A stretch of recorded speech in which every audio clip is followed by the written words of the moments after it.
Good afternoon to everyone present here. I'm Dr. Aaditya, and today we are going to discuss about prospective observation studies. And my moderator for this presentation is Akshay sir. We have a lot to cover, so we'll be a bit quick. First, we'll discuss the basics of the evidence-based medicine pyramid, classification of various study designs, descriptive studies such as case series, case reports, case control studies, analytical studies in detail, that is cohort studies, summary measures of these studies, potential pitfalls you need to avoid, and finally, standard guidelines for writing up an observational study, that is the stroke guidelines. Starting up with the evidence-based medicine pyramid. So studies, they can be classified as either on basis of study design as either primary studies or secondary studies. So we can classify the studies as primary studies or secondary studies. So primary studies are the ones which are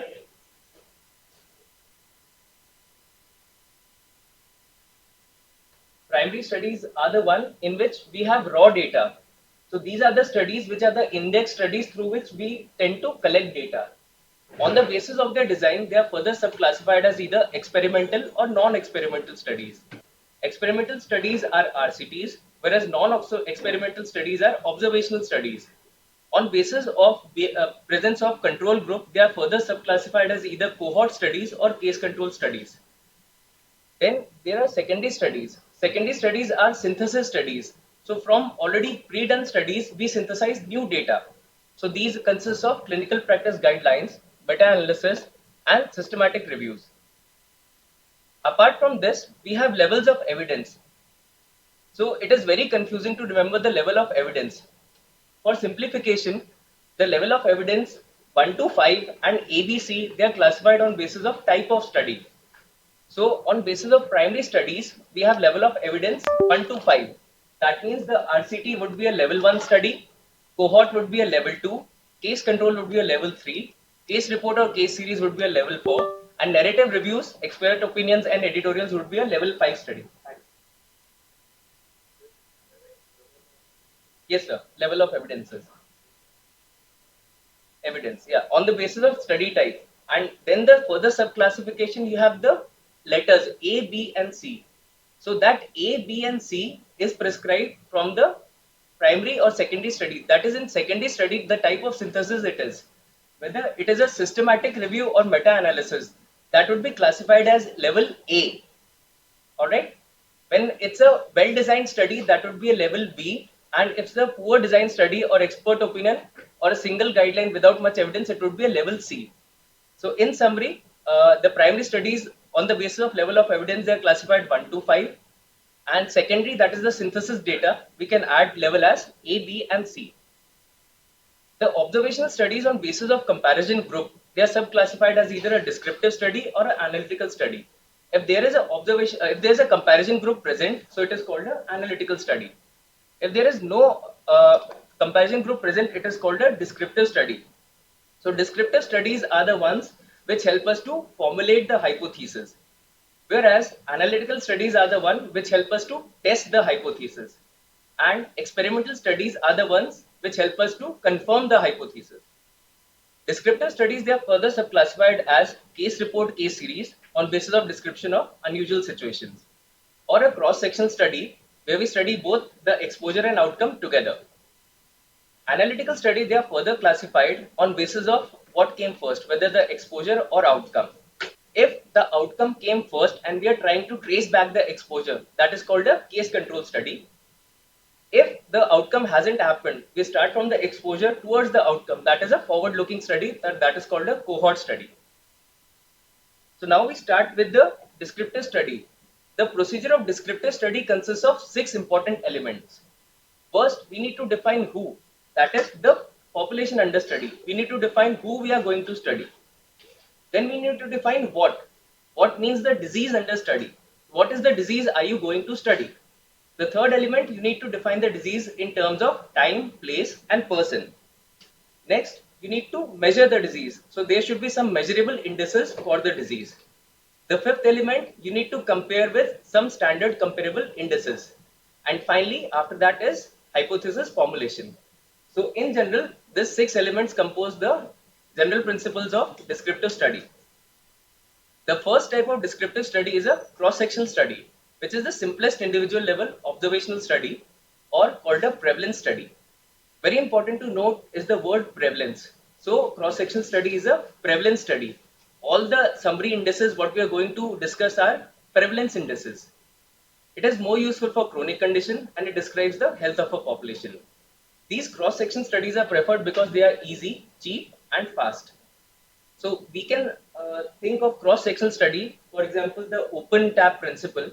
If we take a cross-section in the bucket, just to see the prevalence cases, we'll do a cross-section study. But to find out the incident cases, we need to do a cohort study. A cross-section study is the one in which the exposure and disease status they are assessed simultaneously. There can be a fixed point in the course of events or there should be a specific time window. That means you check repeated cross sections when the study is carried out. It provides information about the frequency and characteristics of a disease and it is also called a snapshot study because it provides a snapshot of health experience of the population. We need to understand why do you need to carry out a cross section study. It helps us to define the burden of disease.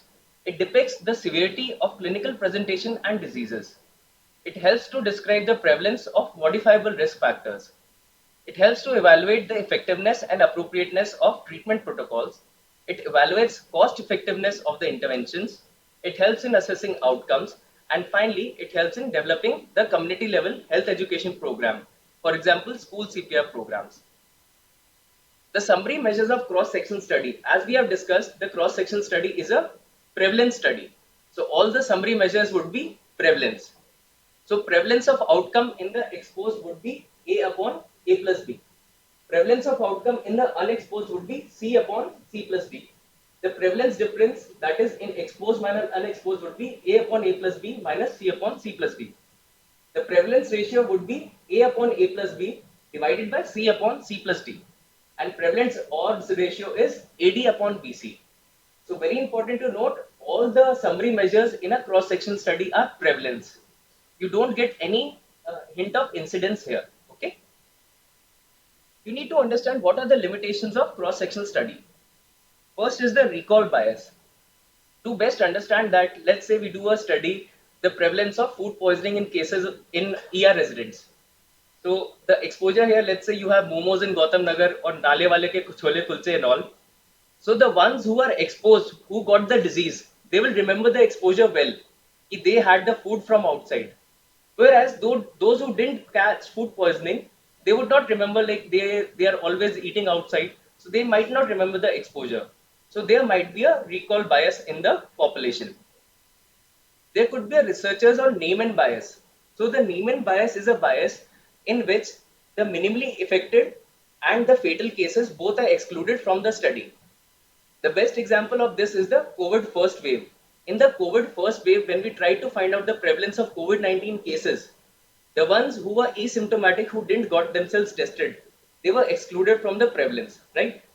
And the ones who were so fatal, who didn't reach to the hospital to get themselves tested, they were also excluded. So this is a researchers or a name and bias. Then group sizes may be unequal. There could be confounding factors. So what is a confounding factor? Akhil.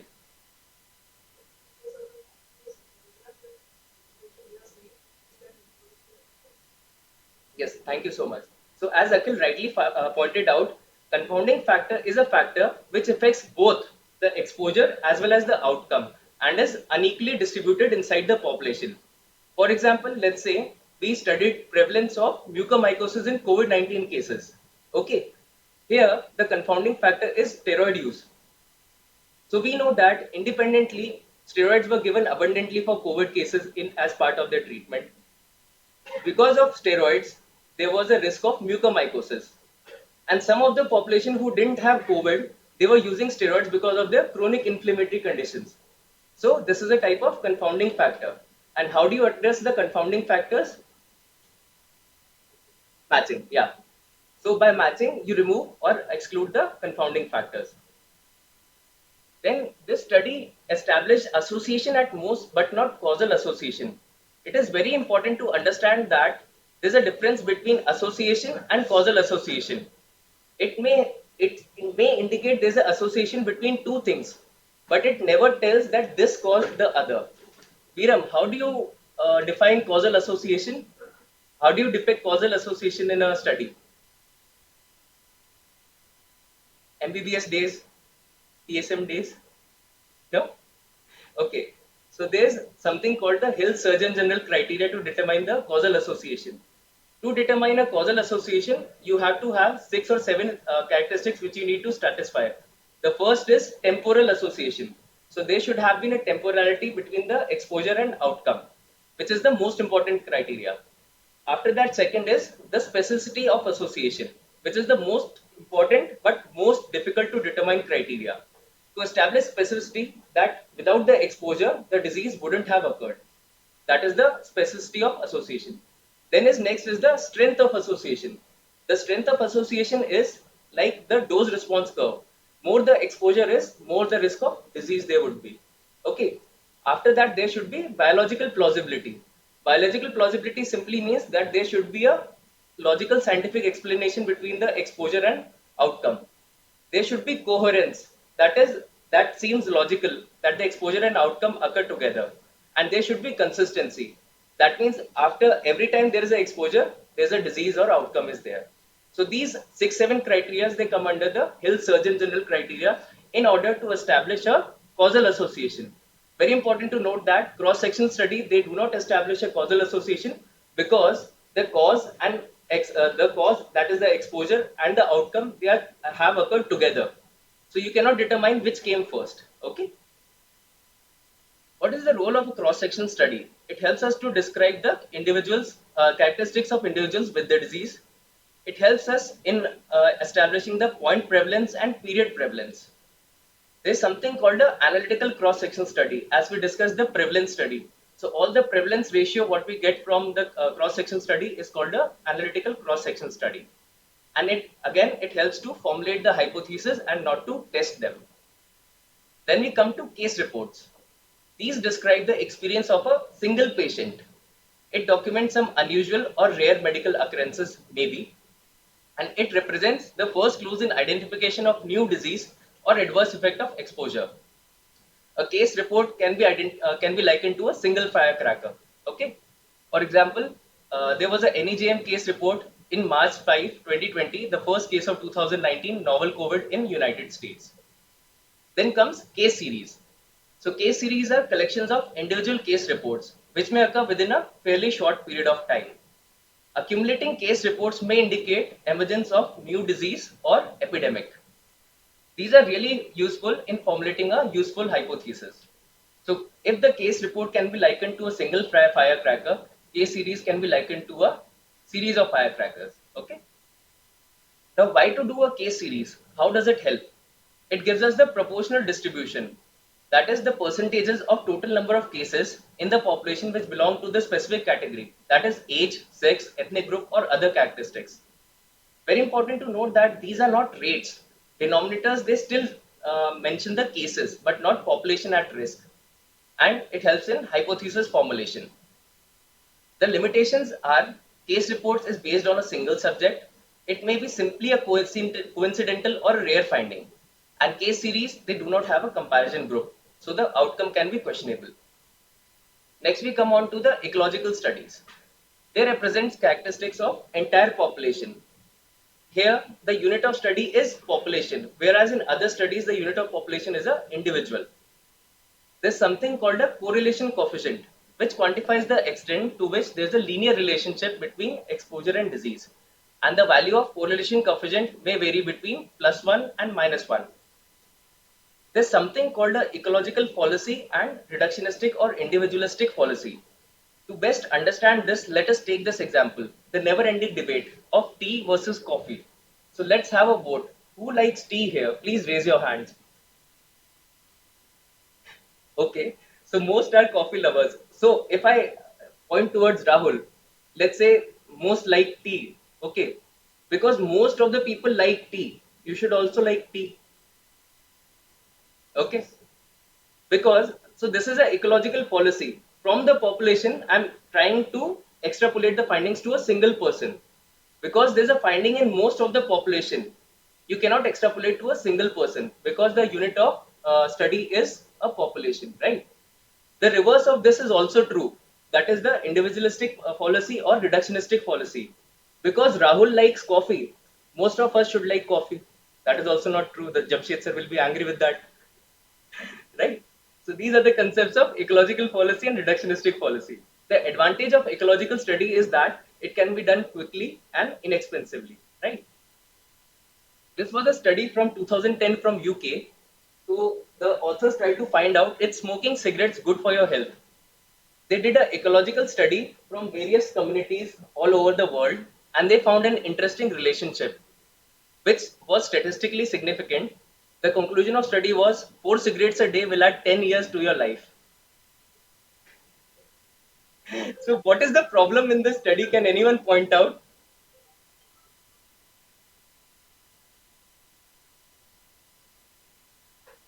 So this is an ecological study. Okay, the unit is a population, and there was a correlation coefficient which was drawn out of the study.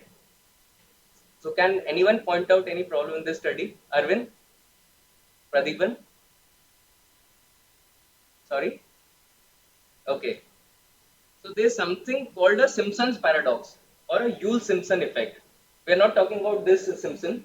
There's something else called a Simpson's paradox, which is an apparent paradox which tells when a trend is present in the individual groups, it reverses when these groups are combined. Okay. So if you see a trend in various individual groups, this trend will reverse when these groups are combined. This is a mathematical concept. Okay. And Simpson's paradox is nothing but basically means that there is presence of some confounders in your study population. Now, anyone can tell what was the problem in this study?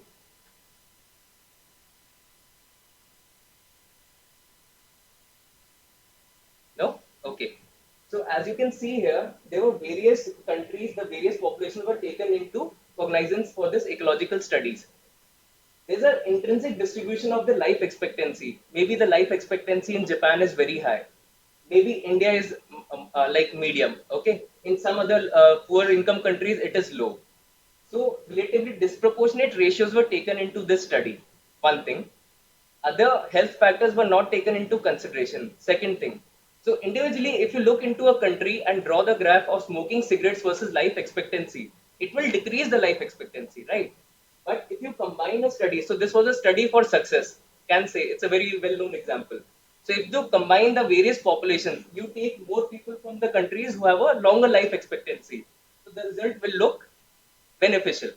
All right. So this is the Simpson's paradox or Yule-Simpson effect. Next, we come on to analytical studies. So if you study the present, both the exposure and outcome have occurred, that's a cross-section study. If you start from the outcome, go towards the past to the exposure, that's a case control study. If you start from the exposure, go to the outcome, follow it up, that's a cohort study or a prospective cohort study. Now to discuss about cohort studies. The definition of cohort is a group of people who share a common characteristic or experience within a definite time frame. These are also called prospective, longitudinal, incidence, or forward-looking study. The distinguishing characteristics of cohort study are the cohorts, they are identified prior to appearance of a disease. That means when you start a disease, the cohorts, they are free of disease. There is no disease at the start of the study. The cohorts are observed over a period of time. You follow the cohorts over a period of time to determine the disease frequency. And the study proceeds from cause to effect. That is a forward-looking study. This is a classical example of a cohort study. So you make cohorts, give them exposure. Some people would develop disease, some people would not be diseased. So you follow them up from exposure to the outcome. When to do a cohort study? When there is good evidence of association between exposure and disease by the previous studies such as case control studies, case reports, case series. Even exposure is rare, but incidence rate of disease is high among exposed. When there is minimized attrition of study population. Dr. Sheena, Dr. Irtika, what is attrition?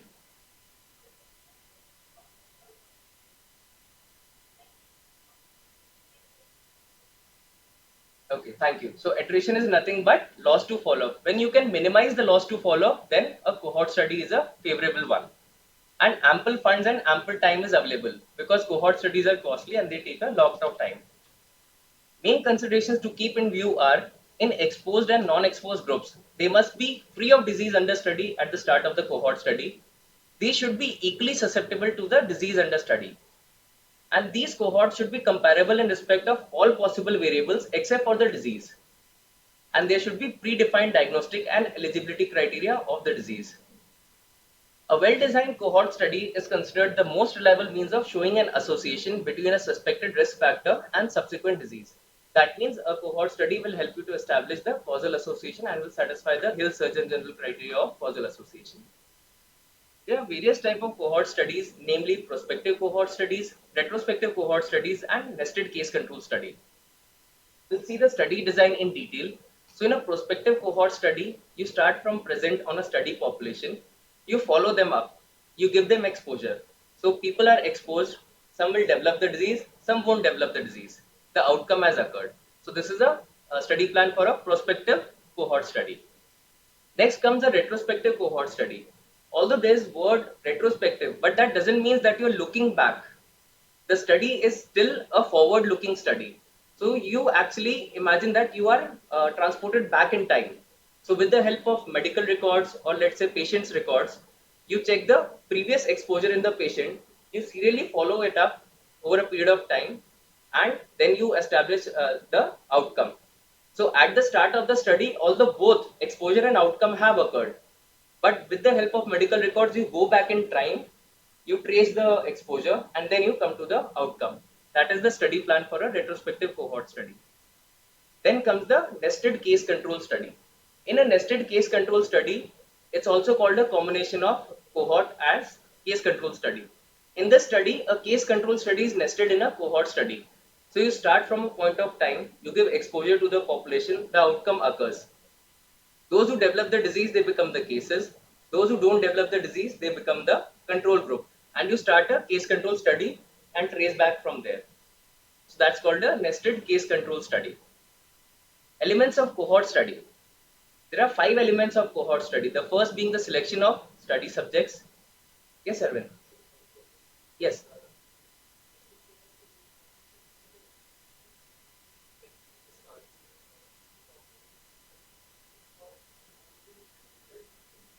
No, in the you give exposure to the patients, you'll consider both the groups.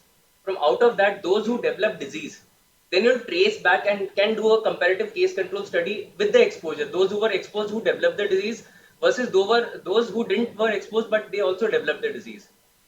Okay, can be done either ways. That's just a simplification of that concept. Otherwise, the pathway would be very complicated. Okay. There are 5 elements of a cohort study. First, you need to select the study subjects. Then you need to obtain data on exposure. You need to select the comparison groups. You need to do a serial follow-up and finally analysis. Selection of study subjects. Now the selection of study subjects can be done from either the general population on basis of the commonness of exposure. If the exposure is let's say very common, it occurs all over the population, then you can select the study subjects from the general population. But if the exposure occurs in select groups, for example, doctors, paramedics, nurses, they need to choose the select groups. There might be exposure groups as well. For example, Bhopal gas tragedy, you need to trace the effects of chemical hazard on them. So you also can select just the exposure group who were exposed to that particular exposure. While assembling a cohort, it can be done in a fixed way, that is at single time, or in a dynamic way, that you can include cohorts with time inside the study. Then obtaining data on exposure, you can use medical or employment records, interview questionnaires, medical exam or special tests, environmental surveys. Environmental surveys are the best method to obtain information on data on exposure. It is nothing but studying the working and living condition of the cohort, where the cohort stayed, where the cohort worked. It helps you to understand the data on exposure in a best way possible. To assess outcome, you can assess the fatal outcome with the help of death certificates as well as insurance records, and non-fatal outcomes can be assessed with the help of medical records and disease registries. To select the comparison group, the comparison group can be selected on the basis of degree of exposure. If the information about the degree of exposure is known, then you take the internal comparisons. From the cohort group only, you take out the comparison group because you know the degree of exposure inside it. If the degree of exposure is unknown, inside the cohort group, then you can take external comparisons from the population. All right. If nothing is known about the degree of exposure, then you can take the comparison with the general population rates. But there is some problem with the taking comparison and drawing comparison with general population rates, because sometimes the outcome you are going to study, the parameter could not be there or could not have been studied in the general population. First thing.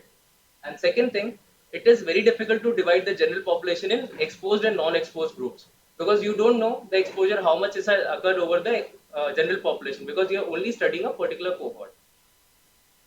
Then is the follow-up. Follow-up is nothing but periodic medical examination of each member of cohort.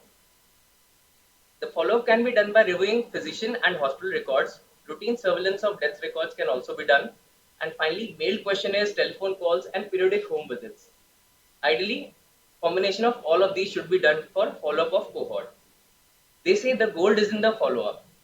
Why is follow-up important? Dr. Sheena.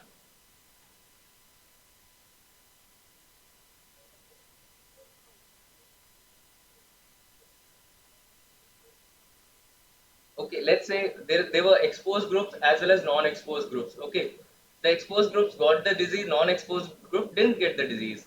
You were interested in the disease itself, so you were following the exposed group. What is wrong with that concept? Because you were interested in disease, the exposed ones got the disease. Now you're just following the exposed group only, not following up the non-exposed group. So what will occur because of that? One thing, okay, they may also develop disease.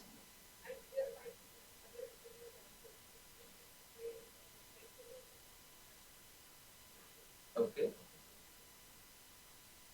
and your results will be skewed, right? Because you haven't followed up them equally, so naturally your results will be skewed towards the exposed group who developed the disease. Thank you so much. Yes, sir. This element of math.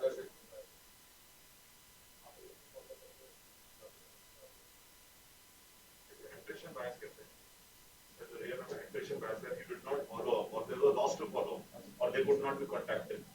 They could not be, so there's attrition bias. So that is analysis जब आप करोगे, you have to keep that thing in mind. So it's very important to follow both the exposed as well as non-exposed groups. Now, for how long you need to do the follow-up, Dr. Archana? Yes, exactly. Depending on the latency of your outcome, it may be short one or a long one. There's no particular period of fixed time, like I'll only follow for 1 year or 2 year. It totally depends on the latency of your outcome. If the loss to follow-up is very high, say more than 30%, results can be doubtful. How you can minimize losses? First thing, enroll subjects with strict inclusion criteria.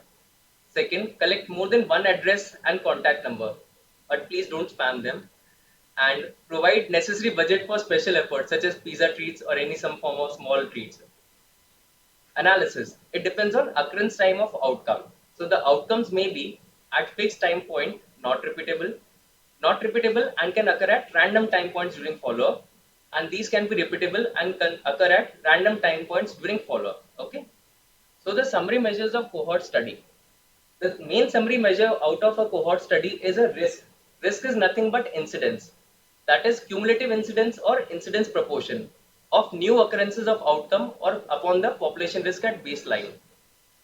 The relation between exposure X and disease Y depends on the purpose of investigation, and you can find out the risk difference as well as the risk ratio as needed. So risk of developing disease Y when the exposure is X, that is A upon A plus B, which is called P1. Risk of disease Y when the exposure is not there is C upon C plus D, which is called P2. So the risk difference would be P1 minus P2. Okay. So the formula is the same, but the only thing to note here is now you are studying the incidences or the risk as compared to the cross-section study where there were prevalences. There's something called a risk ratio or relative risk, which is the likelihood of disease in the exposed individuals to the likelihood of disease in the unexposed individual. Naturally, if the risk ratio of 1 implies the rates are equal, simply risk ratio is nothing but incidence in exposed upon incidence is non-exposed. And risk ratio is a useful measure of association in epidemiological and etiological studies where the aim is to identify risk factors of the disease. So risk of Y when disease is present, P1 is A upon A plus B. Risk of Y when disease is absent is C upon C plus B, that is P2. So risk ratio is P1 divided by P2. Okay. And the risk ratio can vary from 0 to infinity. The risk difference or attributable risk is the amount of disease rate attributable to the exposure or risk factor X. Attributable risk percentage in the exposed. Now, attributable risk is expressed in terms of percentage. Okay, so you multiply the risk by percentage, risk difference by percentage.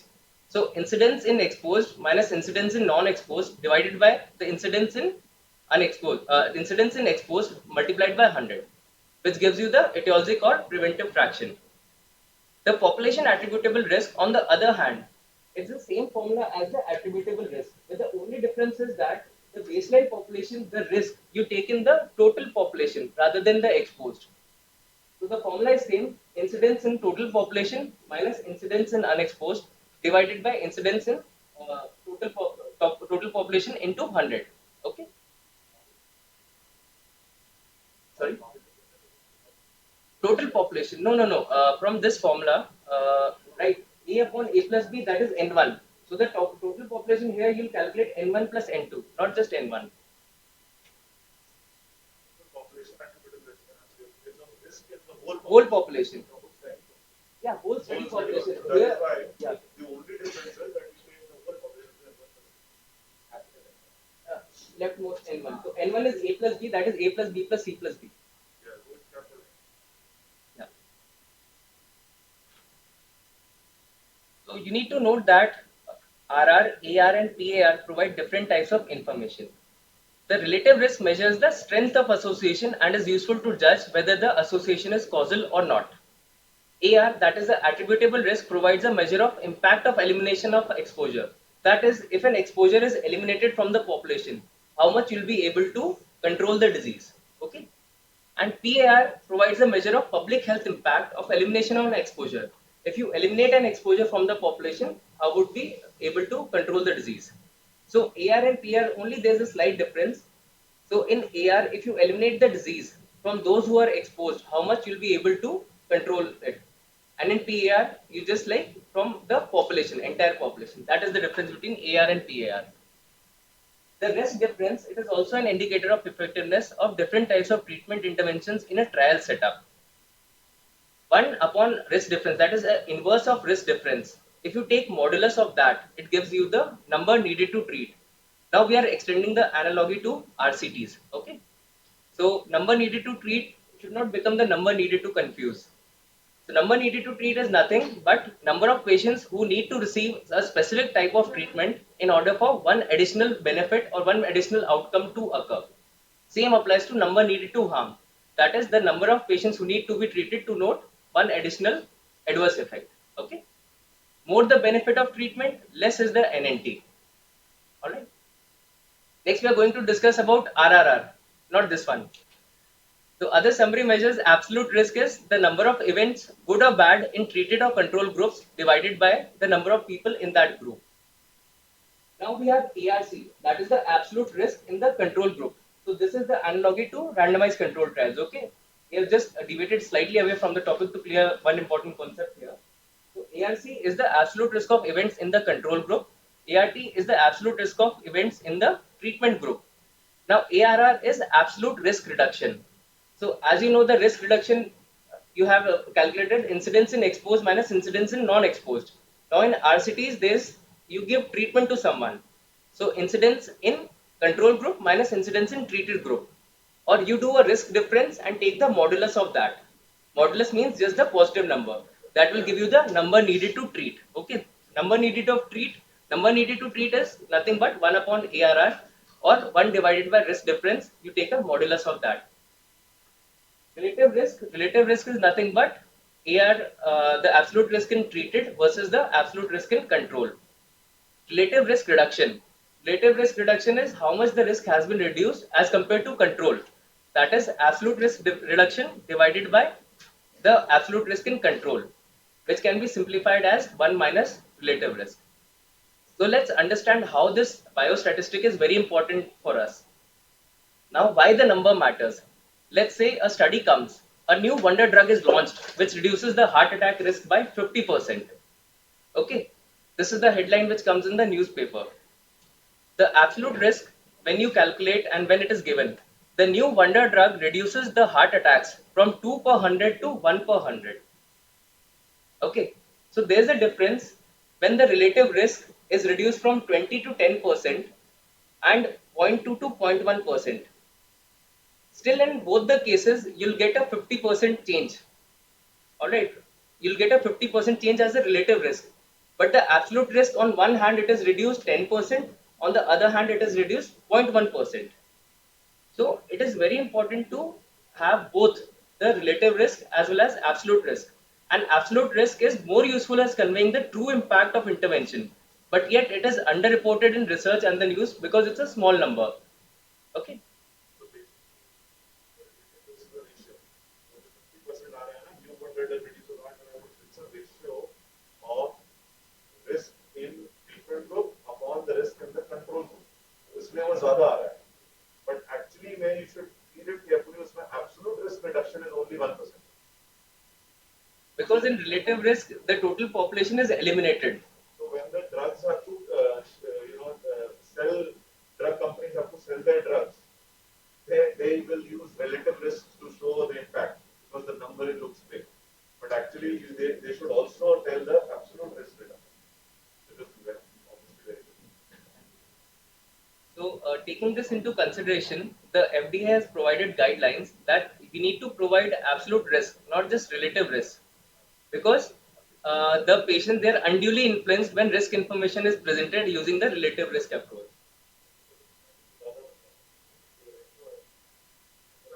25% improvement, 56% improvement can be done. अगर आप absolute, so you should always calculate absolute risk. Minus होता है, subtraction है, that is a subtraction, and this is a ratio, division.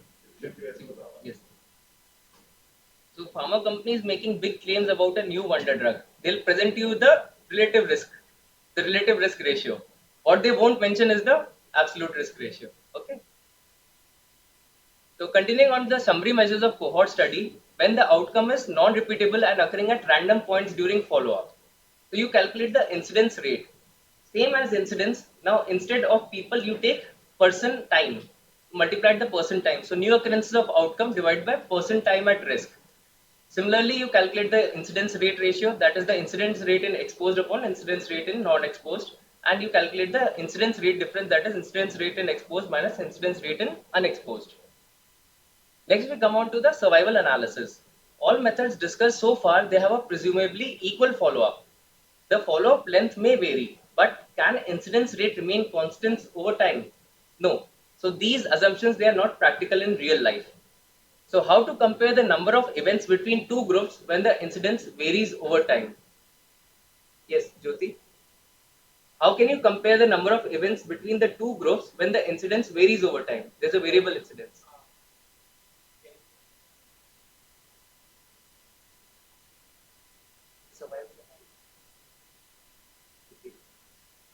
You do a Kaplan-Meier method. You point out the Kaplan-Meier graph for that, which is the most popular initial method of analysis. We'll discuss Kaplan-Meier curve bit in brief. So Kaplan-Meier survival probability at a particular time, that is number of subjects at the start minus number of subjects those who have died divided by number of subjects at the start. So as you can see in this table, the number of subjects at the start at time 0 is 5. Number of subjects those who have died is 0. Divided by number of subjects that at start is 5. So probable survivability is 5 upon 5, that is 1.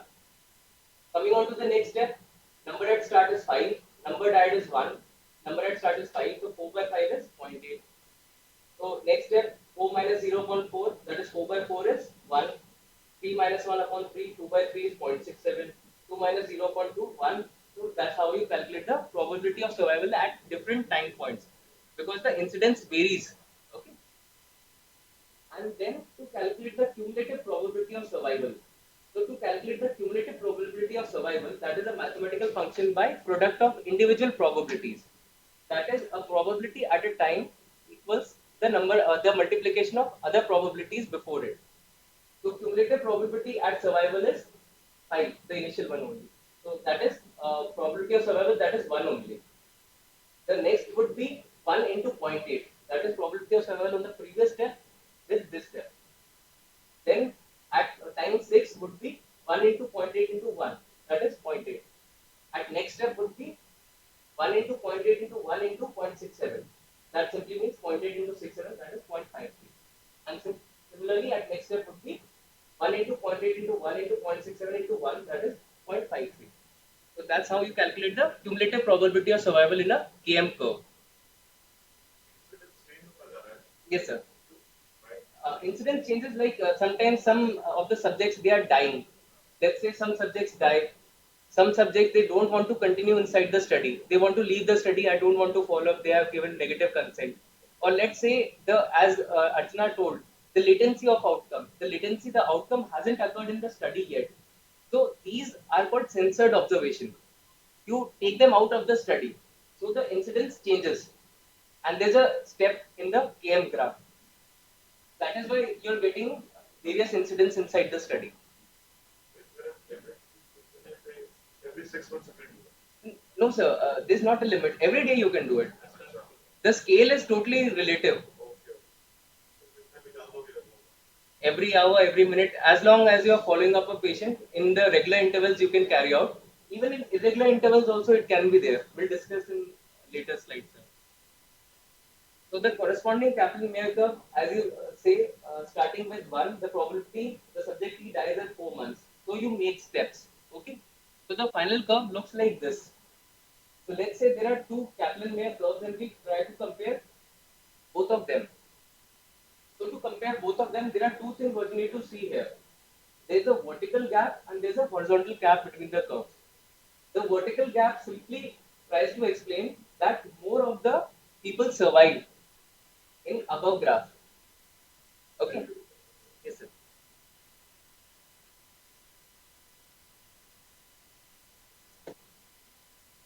The vertical gap here, the vertical gap means more of the people survive, more of the subjects survive. Okay. And there's also a horizontal gap.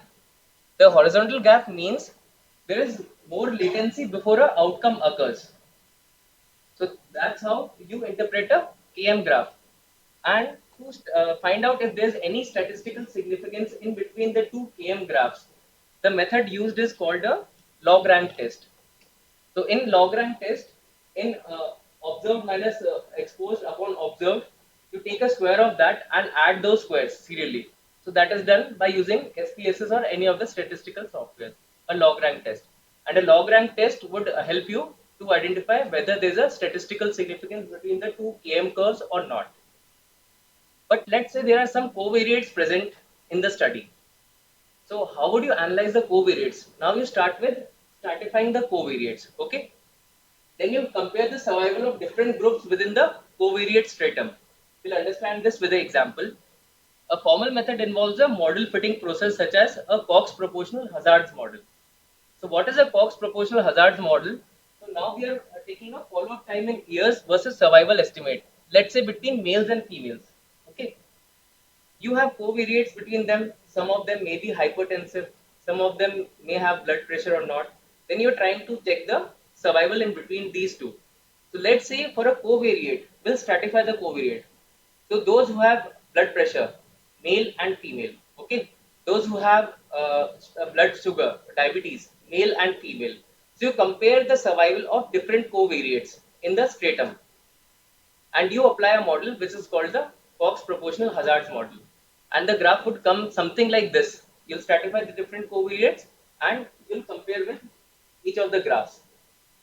Like in this, in males and females, let's say the top curve. This one is of mortality of blood pressure in males as well as females, you can see. The bottom curve is mortality in blood sugar, that is the diabetes in both males and females. So you have stratified them apart and then you can compare them and an area is plotted in between them and the average of area is taken out. This is again done with help of statistical software. Okay. No, covariates But that is not what you're actually studying in cancer survival and the sensitivity was present, accuracy was there are performance factors. And not per se. See, confounding factor is that if it's not being studied, but now you want to study it and include it in your analysis as well. You know that it will influence the outcome. You have also stratified, no? It's not a prognostic factor. Every factor will actually affect you. Like age can affect, gender can also affect, uh, smoking can affect. So all of those are prognostic. So you can liken this to multiple regression model, like you do regression analysis. So this is actually a model for regression analysis in the Kaplan-Meier curves, how you can compare those. So the advantages of a cohort study, you have a stronger case for cause-effect relationship. There's less chance of bias in measuring the suspected cause. There's no chance for selective recall or selective survival. It's suitable for rare exposures. The results can be easily generalized to the population, and it's possible to identify other diseases associated with the same or suspected cause. The disadvantages, on the other hand, are it takes very long time and hence not always feasible. It's not suitable to study rare diseases. It requires a lot of money, time, and personnel. Sample size required is generally large. There may be losses to follow up, and the longer the follow up is, the more chance for change in the behavior of subject. And this is called a Dr. Mahinder. The behavior of subject changes with time when they know that they are being observed. This is called which type of bias or effect? Yeah. Thank you. This is called a Hawthorne effect. So we have equator guidelines for stroke guidelines, which are for the observational studies. So there's a checklist, a 22 item checklist. I'll just attach in the notes. So while doing a observational study, please ensure that you have all these 22 items addressed when you are reporting the study. In summary, if you have an equal follow-up length, a non-recurring binary outcome, the summary measures you use are incidence, that is risk ratio, risk difference, absolute attributable risk percentages of population attributable risk. If there's a varying follow-up, there are recurring events assuming equal probability in each time unit. Use incidence rate, also called density, incidence rate difference, and incidence rate ratios. If there's a varying follow-up and with varying probability with time, then use survival analysis, that is KM survival curve, and to study the statistical difference, you take the log rank test. And if there's influence of covariates, you take regression models such as Cox hazard model. Lastly, but to end my presentation, I'll include an important discussion here. So right now, many of us are going through your thesis. So you're just collecting data very interestingly. You're putting the data in. But when the time comes when you're doing the analysis, then you check what's the outcome. It's like this, or maybe this. So a very important concept is garbage in, garbage out. Your analysis is as good as your data, because observational studies, they are requiring mostly a large sample size, let's say more than 500 patients. Okay, so if you have a large sample size for your data, if you don't collect data smartly from the beginning, then at the end you need to clean your data, and this end made data cleaning वगैरह जो होता है, it's very difficult, right? So please collect your data from the beginning in a prescribed format. For example, I had to clean my data for 3000 patients, so that's a mistake I learned. So when you're putting your data, please remember the machine interprets the data in forms of numbers, not words. Okay, so you need to do coding of each of the fields. Because if you don't code the data and at time comes of analysis, it will be very difficult to analyze. And then during data cleaning and all, your results might also change. So please collect data initially properly so that you don't encounter problems in analysis as well. Thank you.